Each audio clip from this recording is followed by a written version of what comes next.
সুপ্রভাতম আমার দ্বিতীয় শ্রেণীর ভাই ও বোনেরা। দেখো, আগের দিন আমরা সংস্কৃত দেবনাগরী অক্ষর এ ওই পর্যন্ত লিখেছি। আজ আমরা লিখব ও ও। দেখো তোমরা, আমি লিখে রেখেছি, তোমরা ভালো করে দেখতে পাচ্ছ।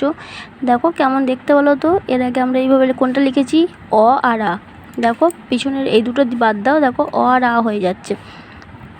চলো আমরা যে লিখব ঠিক কীভাবে লিখবো, যেমন অ আর আ লিখেছিলাম। এখন কি বলেছিলাম, প্রথমে অ লেখার সময় থ্রি, যেমন ইংরেজি থ্রি লিখি, ঠিক সেইভাবে লিখব। এই দাগটার উপর দিকে উঠবে না, এই দাগটা প্রথম স্টেপ। দ্বিতীয় স্টেপে থ্রি, এই দাগের ওপর উঠলো না। এই যে এই মিডল থেকে নয়, এর নিচে থেকে বেঁকিয়ে দেবো এইভাবে, দিয়ে একটা দাগ দিয়ে দেবো। অ হয়ে গেল এটা। ঠিক এইভাবে অ লিখবো আমরা। কি লিখলাম, অ। দিয়ে আমরা লিখবো এই পাশ থেকে একটা দাগ দেব, যেমন আকারে আকার দাগ দিই, ঠিক সেইভাবে একটা দাগ দেব। দিয়ে দাগ দিয়ে আমরা কি করব, দেখো এই দাগের মাথায় আমরা যেমন ওই কারে যেমন দাগটা বেঁকিয়ে দিয়েছিলাম, এবার এই দাগের যে এই যে দাগটা দিলাম, এই দাগের থেকে সোজা উপরে একটু দাগ উঠবে, দিয়ে বাঁ দিকে বেঁকবে, হয়ে গেল ও। একবার লিখে দিয়েছি, দেখো প্রথমে অ লিখবো আমরা থ্রির মতো করে, অ হয়ে গেল।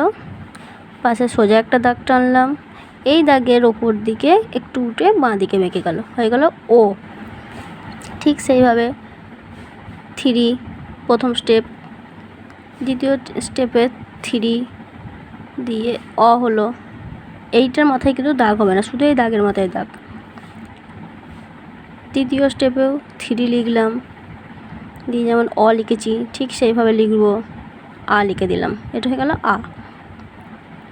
তারপরে স্টেপে দেখো আ লিখবো আমরা কি দিয়েছি, মাথায় একটা দাগ দিয়েছি ও এর ক্ষেত্রে। এবার ও এর ক্ষেত্রে এইখান থেকে দুটো দাগ উঠবে, ঠিক আছে, দুটোই একটু হালকা বাঁ দিকে ব্যাক থাকবে, হয়ে গেল ও। তাহলে ওটা কেমন লিখলাম, থ্রি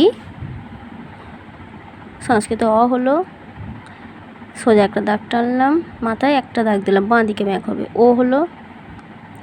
ওর ক্ষেত্রেও সেই এক দাগ দিলাম, দাগের ওপরে দুটো দাগ, তবে এইখানেই যেন গোড়াটা থেকে থাকে, মাথার দিকটা ফাঁক হবে, দেখো ভালো করে।